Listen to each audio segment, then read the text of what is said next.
La ilaha illallah Muhammadur Rasulullah.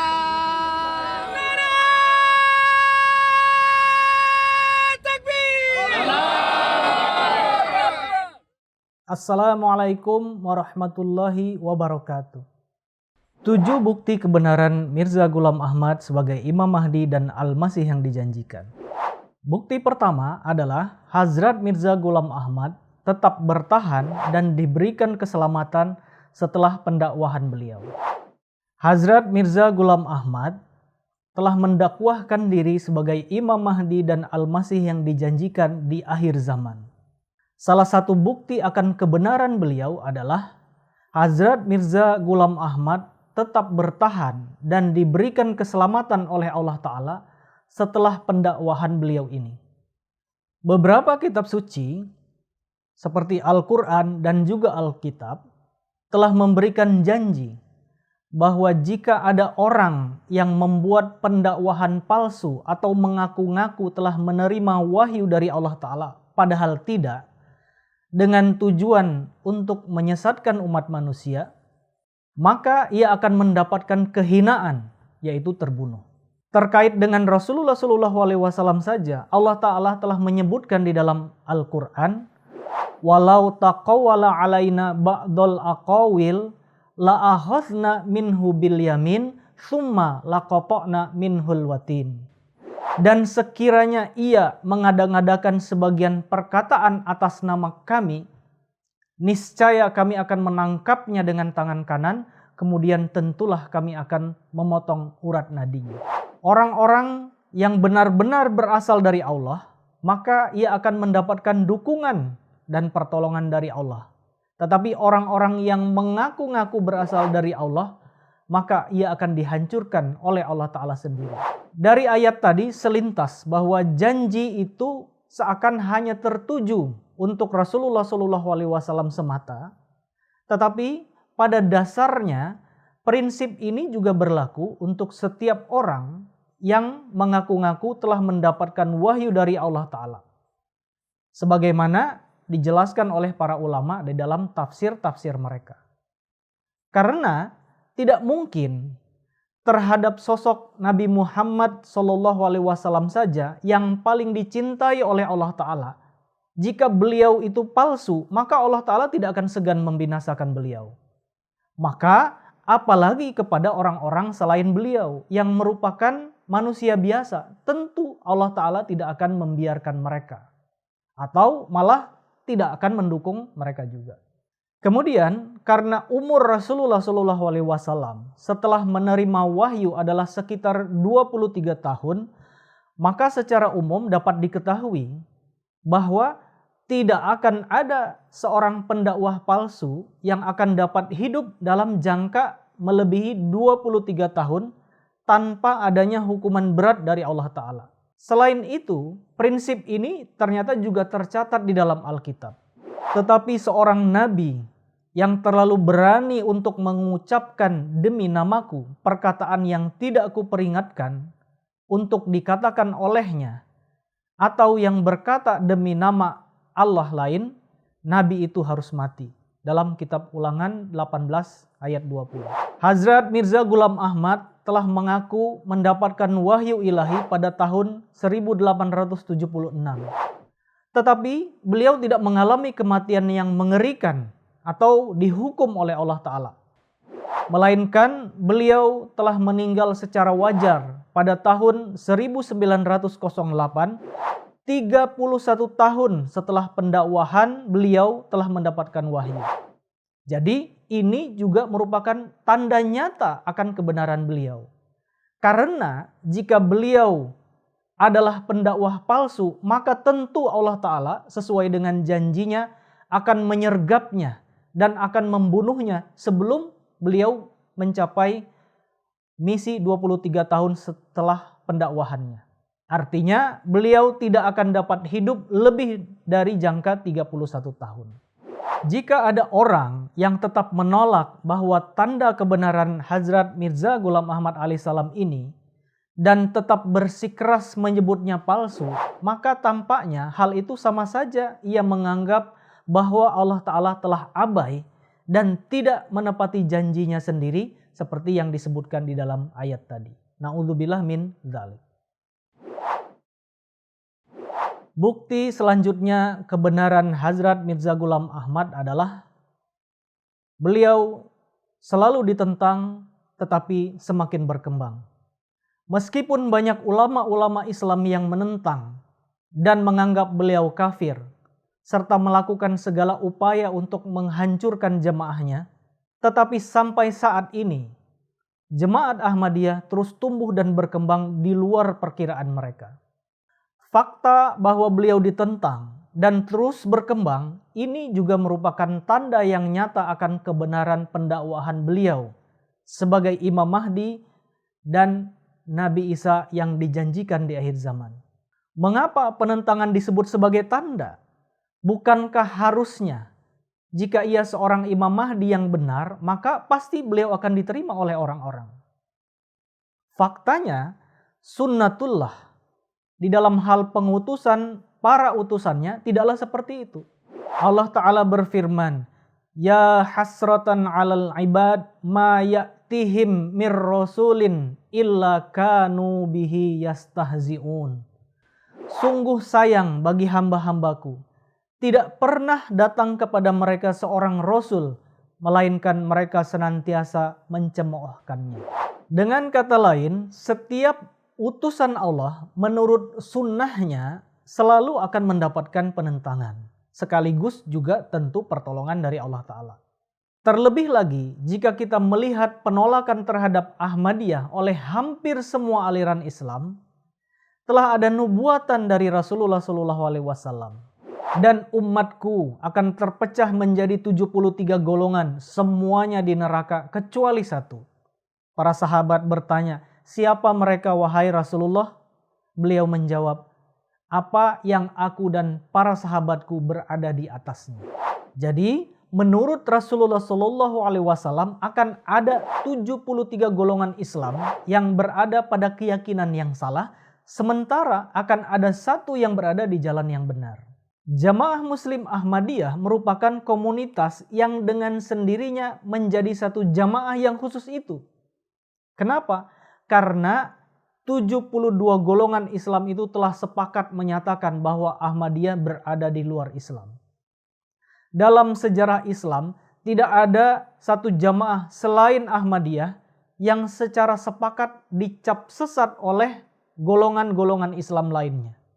Sehingga ia menjadi satu-satunya golongan Islam yang dikucilkan. Dengan demikian, 72 golongan itu dengan sendirinya telah menunjukkan satu komunitas yang satu yang berada di dalam kebenaran. Sebagai catatan, hanya jemaah Ahmadiyah yang dipimpin oleh seorang yang mengaku sebagai wakil Rasulullah SAW, yaitu Imam Mahdi dan Al-Masih yang dijanjikan. Persis seperti yang disebutkan di dalam hadis tadi. Ma ana alaihi wa ashabi. Apa yang aku dan para sahabatku berada di atasnya. Jadi ini adalah tanda luar biasa dari kebenaran Hazrat Mirza Ghulam Ahmad dan menandakan bahwa gerakan yang dipimpin olehnya pada akhirnya akan berhasil. Bukti selanjutnya tentang kebenaran Hazrat Mirza Ghulam Ahmad adalah berdirinya khilafah di dalam Ahmadiyah yang terus bertahan dan berkembang sampai sekarang.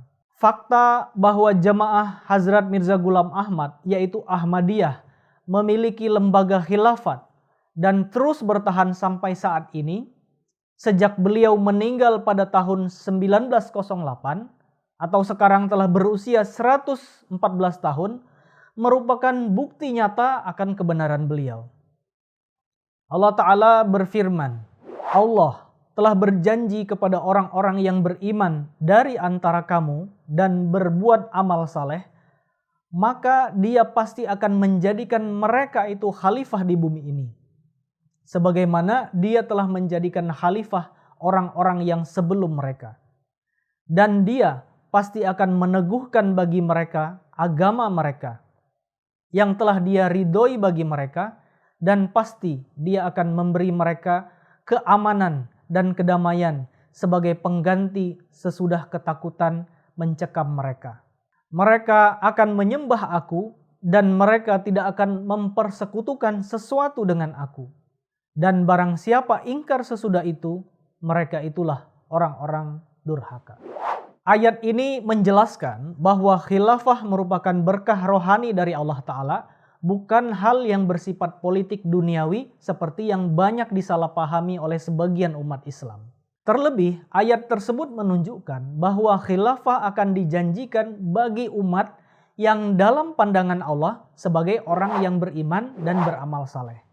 Dengan kata lain, jamaahnya berada di jalan yang benar. Lebih lanjut, Rasulullah SAW menjelaskan bahwa khilafah akan selalu mengikuti jejak kenabian yang benar atau khilafah ala minhajin nubuwah. Karena jamaah Muslim Ahmadiyah merupakan satu-satunya jamaah yang memiliki khilafah, maka jelas ini merupakan bukti tak terbantahkan dari kebenaran Hazrat Mirza Ghulam Ahmad sebagai Imam Mahdi dan Al-Masih yang dijanjikan. Umat Islam perlu menyadari bahwa Allah Ta'ala tidak memberikan dukungan pada kepalsuan. Allah hanya akan menyertai kebenaran. Karena Al-Quran dengan jelas menyatakan bahwa khilafah merupakan berkah yang berasal dari Allah Ta'ala. Fakta bahwa khilafah hanya dianugerahkan kepada para pengikut Hazrat Mirza Ghulam Ahmad menunjukkan bahwa ini merupakan tanda kebenaran beliau yang tak terbantahkan.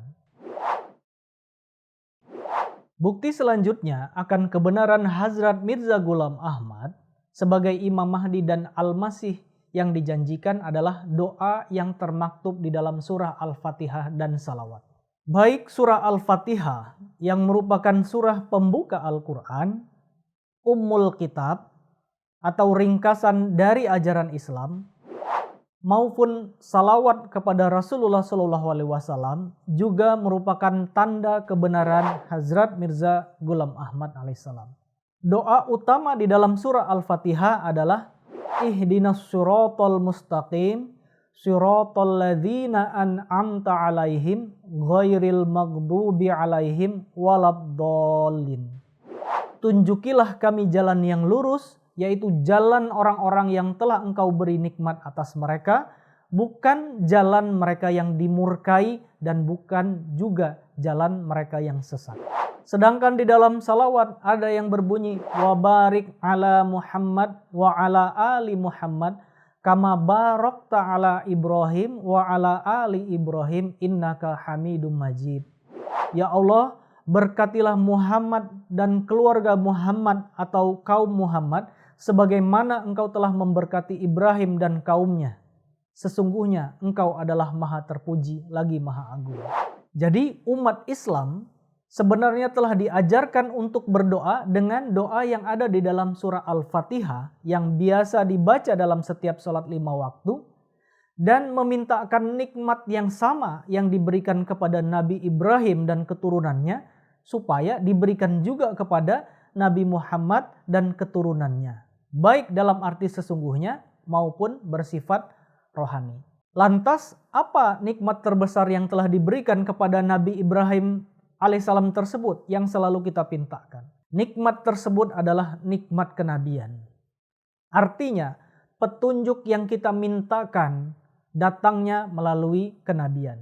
Jadi nikmat kenabian ini sebenarnya telah dijelaskan di dalam Al-Quran surah An-Nisa ayat 70 bahwa berkat ini akan kita dapatkan dan bisa kita dapatkan oleh umat Islam jika mengikuti Rasulullah Sallallahu Alaihi Wasallam. Barang siapa taat kepada Allah dan Rasul ini, maka mereka akan termasuk di antara orang-orang yang Allah memberi nikmat kepada mereka, yakni nabi-nabi, sidik-sidik, syahid-syahid, dan orang-orang saleh. Dan mereka itulah sahabat sejati. Jadi ketika kita melihat surah Al-Fatihah dan salawat dan memahami penjelasan Al-Quran tentang arti nikmat terbesar, jelas bahwa umat Islam sejak awal ternyata telah diajarkan untuk berdoa, meminta petunjuk dan bimbingan melalui dianugerahkannya nikmat kenabian. Dan pada hakikatnya memang sudah menjadi sunnah Allah Ta'ala bahwa ketika manusia membutuhkan sebuah bimbingan, maka Allah Ta'ala akan menurunkan para utusannya ke muka bumi ini. Allah Ta'ala berfirman, amrum min indina inna kunna mursilin. Dengan perintah dari sisi kami, sesungguhnya kami selalu mengutus rasul-rasul. Jika ada yang bertanya, mengapa yang diutus itu adalah para nabi? Bukankah bisa para ulama yang memberikan bimbingan kepada umat? Tetapi di dalam sejarah, petunjuk itu sebenarnya selalu datang dari para nabi, bukan dari para ulama atau para pemimpin agama. Karena jika kita melihat, justru dari merekalah yang sering munculnya benih-benih kerusakan dalam Islam. Dan mereka sendiri yang justru membutuhkan perbaikan. Jadi ini merupakan sunnatullah yang tidak akan berubah, bahwa dia akan selalu mengutus para utusannya untuk memberikan petunjuk kepada umat manusia. Sebagaimana firman Allah Ta'ala, walang tajida lisunnatillahi tabdila. Engkau tidak akan mendapati perubahan pada sunnatullah. Dengan demikian jelas dalam makna surah Al-Fatihah, salawat dan penjelasan tentang arti nikmat hakiki, bahwa umat Islam itu sedari dulu telah memanjatkan doa untuk diberikan kenikmatan dalam bentuk bimbingan atau petunjuk. Karena petunjuk adalah hak prerogatif Allah yang diberikan hanya melalui kedatangan para nabi dan khalifah, untuk itulah umat Islam senantiasa berdoa untuk diberikan bimbingan melalui kenabian. Karena mungkinkah setelah 1400 tahun setelah Rasulullah SAW, seluruh doa yang kita panjatkan, yaitu ihdinas siratal mustaqim, tunjukilah kami jalan yang lurus itu, tidak dijawab oleh Allah Ta'ala? Tentu tidak demikian. Jadi kedatangan Hazrat Mirza Ghulam Ahmad merupakan perwujudan dari doa-doa dalam surah Al-Fatihah, salawat, dan janji di dalam Al-Quran. Tanpa kedatangan beliau, semua doa ini akan menjadi tidak terjawab. Jadi ini adalah bukti lain akan kebenaran Hazrat Mirza Ghulam Ahmad. Untuk menjelaskan kebenaran Hazrat Mirza Ghulam Ahmad alaihissalam sebagai Imam Mahdi dan Al-Masih di akhir zaman, kami akan jelaskan juga tentang arti sebenarnya Khataman Nabiyyin.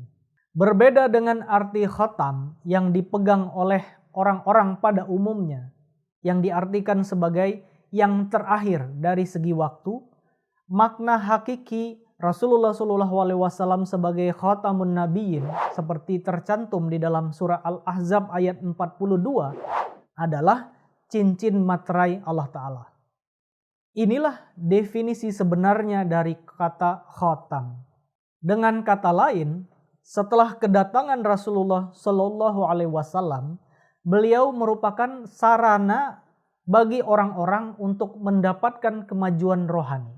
Dan mengikuti beliau dan syariat beliau merupakan satu-satunya jalan untuk meraih ketinggian rohani. Tetapi menurut definisi ini, segel atau cincin materai tidak akan disebut sebagai cincin materai selama ia belum mencapkan bentuknya kepada orang lain. Dengan demikian, kata-kata Khatamun Nabiyyin sebenarnya semacam nubuatan bahwa salah satu dari pengikut beliau akan ada yang menjadi cerminan atau pantulan kerohanian Rasulullah SAW yang sempurna. Setelah ia benar-benar mengikuti jejak langkah hidup Rasulullah SAW dengan segala kesempurnaannya. Maka dengan demikian orang tersebut akan meraih makom kenabian. Hal ini diperjelas di dalam ayat Al-Quran surah An-Nisa ayat 70 yang berbunyi, wa may yuti'illah war rasula fa ulaika ma'al ladzina an'amallahu alaihim minan nabiyyina was siddiqina wasyuhada wassolihin wa hasuna ulaika rafiqa. Barang siapa taat kepada Allah dan Rasul ini, maka mereka akan termasuk di antara orang-orang yang Allah memberi nikmat kepada mereka, yakni nabi-nabi, sidik-sidik, syahid-syahid, dan orang-orang saleh. Dan mereka itulah sahabat sejati. Dengan kata lain, dengan jalan mengikuti Allah dan Rasulullah secara sempurna, maka akan ada yang mendapatkan 4 derajat ini. Yang pertama adalah nabi, yang kedua sidik, yang ketiga syahid, dan keempat adalah saleh. Dengan demikian, tanpa datangnya seorang nabi ummati atau nabi pengikut, maka nubuatan yang terkandung di dalam kata khatamun nabiyyin atau materai para nabi atau stempel para nabi tidak akan terpenuhi.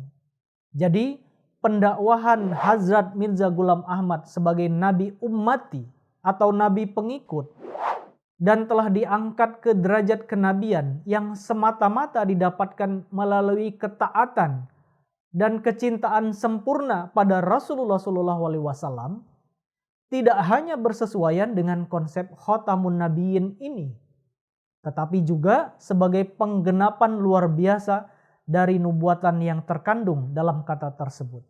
Jadi ini adalah bukti yang tak terbantahkan akan kebenaran Hazrat Mirza Ghulam Ahmad. Bukti selanjutnya akan kebenaran Hazrat Mirza Ghulam Ahmad alaihissalam adalah gerhana bulan dan gerhana matahari yang terjadi di bulan yang sama, yaitu bulan Ramadan. Rasulullah Shallallahu Alaihi Wasallam telah memberikan nubuatan yang luar biasa dan sangat spesifik terkait kedatangan Imam Mahdi dan Al-Masih yang dijanjikan, yaitu sebuah peristiwa alam yang berada di luar kendali manusia. Nubuatan ini, yaitu terjadinya gerhana, telah tergenapi di zaman Hazrat Mirza Ghulam Ahmad dan merupakan kesaksian agung akan kebenaran beliau. Bagaimana bisa manusia dapat mengendalikan benda-benda langit dan dapat membuatnya supaya sejajar, supaya terjadi gerhana? Rasulullah Shallallahu Alaihi Wasallam bersabda tentang kedatangan Imam Mahdi ini. Sesungguhnya bagi Mahdi kami akan ada 2 tanda yang belum pernah terjadi sejak penciptaan langit dan bumi, yaitu munculnya gerhana bulan pada malam awal Ramadan, yaitu pada malam-malam pertama saat gerhana bulan biasa terjadi, serta gerhana matahari di waktu pertengahannya, yakni pada pertengahan hari-hari biasanya gerhana matahari terjadi. Dan tanda-tanda ini belum pernah terjadi semenjak Allah Ta'ala menciptakan langit dan bumi. Al-Quran sendiri di dalam surah Al-Qiyamah ayat 9-10 telah mengabarkan tentang peristiwa semacam itu, yaitu tentang akhir zaman. Wa khasifal qamar wa jumi'a syamsu wal qamar. Dan bulan mengalami gerhana dan matahari serta bulan dikumpulkan. Begitu juga Nabi Isa alaihissalam juga telah menyebutkan peristiwa ini di dalam Matius 24 ayat 29. Segera sesudah siksaan pada masa itu, matahari akan menjadi gelap dan bulan tidak bercahaya, dan bintang-bintang akan berjatuhan dari langit, dan kuasa langit akan goncang. Dan tanda ini benar-benar nyata tergenapi pada tahun 1311 Hijriah atau tahun 1894 Masehi. Gerhana bulan dan matahari terjadi di atas Kadian, tempat kelahiran dan tinggalnya Hazrat Mirza Ghulam Ahmad. Hal ini sangat sesuai dengan nubuatan yang disampaikan oleh Rasulullah SAW. Pada saat itu gerhana bulan terjadi pada hari ke-13 Ramadan, yaitu 21 Maret 1894. Yang merupakan malam pertama di mana gerhana biasa terjadi. Kemudian gerhana matahari terjadi pada tanggal 28 Ramadan, 6 April 1894, yaitu hari-hari pertengahan di mana gerhana matahari biasa terjadi. The Nautical Almanac London 1894 mencatat gerhana-gerhana ini, serta Canon of Eclipse karya Profesor Theodor Ritter von Oppolzer yang diterbitkan pada tahun 1962 juga menunjukkan perhitungan astronomis peristiwa ini, di mana ditulis juga dengan tepat tanggal-tanggal ini sebagai tanggal gerhana bulan dan matahari dan memuat daerah mana saja yang dapat menyaksikan gerhana. Selain itu, gerhana ini juga tercatat di 2 surat kabar India pada saat itu, yaitu Azad dan The Civil and Military Gazette. 1 tahun kemudian, tanda ini terulang. Gerhana matahari terjadi lagi di bulan Ramadan. Tahun pertama gerhana dapat disaksikan di sebagian belahan bumi timur, termasuk India, dan gerhana di tahun berikutnya terjadi juga pada tanggal yang sama di bulan Ramadan, di mana gerhana terjadi di belahan bumi barat. Jadi ini merupakan penggenapan luar biasa dari nubuatan yang berada di luar kuasa manusia selain kekuasaan dari Allah Ta'ala. Ada orang yang berkeberatan bahwa gerhana di bulan Ramadan itu telah terjadi beberapa kali sebelumnya. Jadi bukan hanya ini saja. Tetapi perlu diketahui bahwa gerhana seperti yang ada di dalam nubuatan itu baru pertama kali terjadi. Yaitu dengan disebutkannya tanggal tertentu dan adanya orang yang mendakwahkan diri sebagai Imam Mahdi. Nah, menjawab hal itu, Hazrat Mirza Ghulam Ahmad alaihissalam menulis, semenjak waktu gerhana tidak ada orang yang mendakwahkan diri di dunia ini atau seorang pembaharu. Dan karena tidak ada orang lain yang menyatakan bahwa gerhana ini sebagai tanda bagi dirinya, yang menerbitkan ratusan pamflet dan buku-buku di dalam bahasa Urdu, Persia, dan Arab, maka tanda samawi ini adalah untuk saya. Bukti lain adalah 12 tahun sebelum tanda ini terjadi, Allah telah mengabarkan kepadaku bahwa tanda seperti itu akan terjadi. Dan kabar yang dinyatakan dalam Barahin Ahmadiyah ini diumumkan kepada ratusan ribu orang sebelum tanda ini terwujud. Sebelumku, tidak ada yang memiliki kondisi yang di satu sisi ia mengaku sebagai Al-Masih Al-Maud, dan di sisi lain, pada bulan Ramadan, terjadi gerhana bulan dan gerhana matahari pada tanggal yang telah ditentukan. Dan ia mengumumkan bahwa gerhana tersebut sebagai tanda yang mendukungnya. Sebenarnya, sejak zaman Adam sampai saat ini, tidak pernah ada yang membuat nubuatan seperti ini. Nubuatan tersebut memiliki 4 aspek. Pertama, terjadinya gerhana bulan di awal malam-malam terjadinya gerhana. Yang kedua, terjadinya gerhana matahari pada pertengahan hari-hari gerhana. Yang ketiga, terjadinya di bulan Ramadan. Dan keempat, adanya pendakwah yang ditentang. Singkatnya, saya bersedia berdiri di depan halaman suci Ka'bah dan bersumpah bahwa tanda ini merupakan saksi akan kebenaran saya. Jadi, bagi orang yang menyangkal bahwa gerhana ini sebagai saksi kebenaran Hazrat Mirza Ghulam Ahmad, ketahuilah pendakwah palsu mana yang memiliki kekuatan untuk menggerakkan benda-benda langit itu supaya dapat mendukung kepalsuannya. Gerhana ini saja sudah cukup bagi orang-orang yang berpikiran jujur dan adil untuk menerima kebenaran Islam Ahmadiyah. Salah satu tanda akan kebenaran Hazrat Mirza Ghulam Ahmad adalah pesan dan misi yang ia sampaikan kepada umat manusia. Syarat beat ke dalam jamaah Muslim Ahmadiyah adalah bukti positif bahwa beliau seorang utusan sejati. Karena tidak ada satupun di dalam syarat ini yang mengajak kepada keburukan. Sebaliknya, persyaratan masuk ke dalam jamaah Hazrat Mirza Ghulam Ahmad penuh dengan ajakan kepada kebaikan dan akhlak yang tinggi. Berikut syarat-syarat beat ke dalam Ahmadiyah. Pertama, hingga masuk ke dalam kubur akan senantiasa menjauhi syirik. Kedua, akan senantiasa menjauhi segala corak bohong, zina, pandangan birahi terhadap bukan muhrim, perbuatan fasik, kejahatan, aniaya, khianat, mengadakan huru-hara, dan memberontak, dan segala jenis keburukan. Ketiga, akan senantiasa mendirikan sholat 5 waktu, senantiasa mendirikan sholat tahajud, dan mengirim sholawat kepada Rasulullah SAW. Keempat, tidak akan mendatangkan kesusahan apapun terhadap makhluk Allah pada umumnya atau pada kaum muslimin pada khususnya, baik dengan lisan, tangan, atau cara apapun. Kelima, akan senantiasa menanggung setiap kesulitan karena Allah.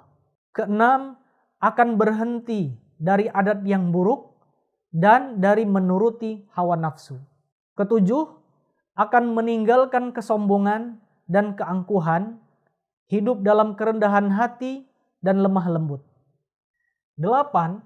Akan menghargai agama, kehormatan agama, dan mencintai Islam lebih daripada jiwanya, hartanya, anak-anaknya, dan segala yang dicintai. 9. Akan selalu menaruh belas kasih terhadap makhluk Allah dan akan mendatangkan faidah bagi umat manusia dengan segala kemampuannya. 10.